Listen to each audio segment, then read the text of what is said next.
புகழேந்தர், எனக்கு நான் இன்னொரு டவுட் என்னன்னா, இப்போ நம்ம மதுராந்தகம், மரகதம் குமரவேல், பெருந்துறை ஜெயக்குமார், தாராபுரம் சத்யபாமா, இவங்க எல்லாமே ஒரு 16,000 ஓட்டு, 9,000 ஓட்டு, 6,000 ஓட்டு ஜெயிச்சிருக்காங்க. ஜெயிச்சிருக்காங்க. ரெட்டையில ஜெயிச்சிருக்காங்க. 9,000 பெருந்துறை தோப்பு வெங்கடாச்சல அண்ணனை எதிர்த்து வெற்றி பெற்றது.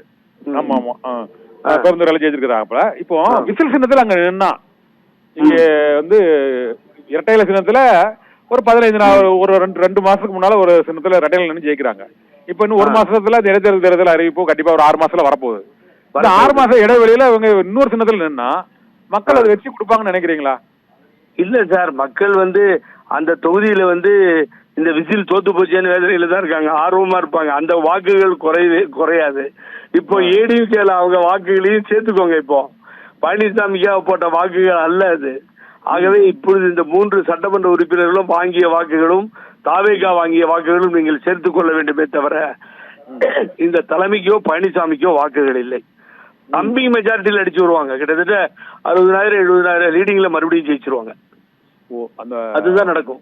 இரட்டை இலை தொகுதிகளில் விசில் நின்னா இப்போதைக்கு சூழ்நிலையில விசில் மீண்டும் ஜெயிப்பதற்கான வாய்ப்பு தான். யார் ராஜினாமா செய்து வெளியேறுகிறார்களோ அவர்கள் ஒரே ஒரு வெற்றி பெறுவார்கள்.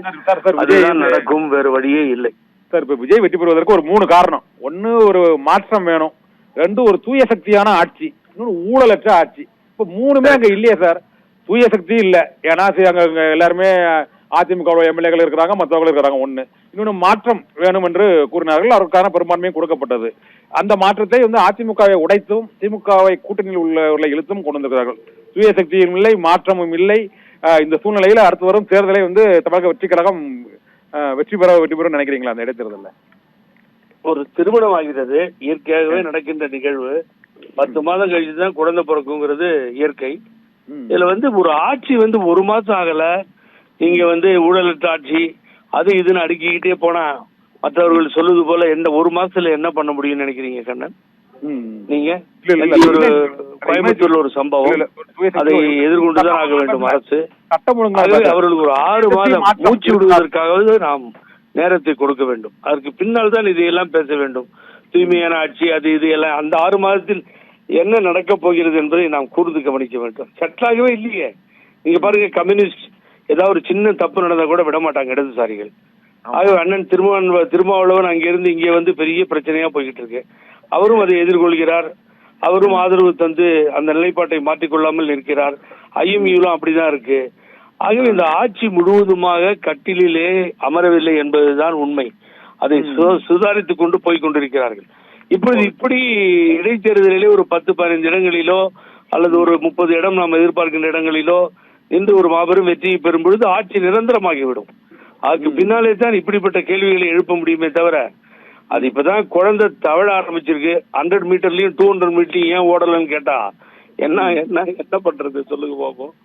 அது சிறிதுக்கா புரட்சி தலைவி அம்மா அவர்களும் புரட்சி தலைவர் எம்ஜிஆர் ஆகட்டும் கலைஞர் ஆகட்டும் ஒரு 6 மாதம் வரை எதிர்கட்சி ஆட்சியில் அமர்ந்தால் அதை வேடிக்கை பார்த்திருக்கிறார்களே தவிர குற்றங்களை தொடர்ந்து சொல்லாமல் விட்டு வைத்திருந்தார்களே தவிர, 4 பேரையும் பொழுதுவனும் ஒரு ஆட்சி மேல குறை சொன்னா எப்படி சார் ஆட்சி நடத்த முடியும்? இல்ல அது ஓகே, நீங்க சொல்றது 6 மாதங்கள் வந்து அந்த ஆட்சி பொறுப்பில் அமர்பவர்களுக்கு ஒரு தேனிலவு காலம் என்று அது அப்போது காமராஜர் காலத்தில் கூறுறார்கள். அப்போ இன்ஸ்டாகிராம் பேஸ்புக்லாம் கிடையாது. அது வந்து 6 மாசம் ஆட்சியை கண்காணிக்கு. இப்போ வந்து ஒவ்வொரு நாளும் உங்களுக்கு ப்ராக்ரஸ் ரிப்போர்ட் வந்துட்டே இருக்கும். நீங்க இதெல்லாம் 6 மாசம் பழைய கதையெல்லாம் சொல்லக்கூடாது. இப்போ எப்படி இருக்க ஆட்சி அது சொல்லுங்க. அதான் இப்போ அவர் ஆட்சிக்கு வந்தவுடன் முதல் கோப்புல ஒரு கையெழுத்து போட்டாரு.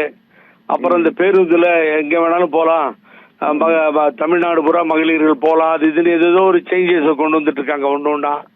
ஆகவே இப்பொழுதுதான் ஒவ்வொரு படிக்கட்டாக அவர்கள் ஏறுகிறார்கள்.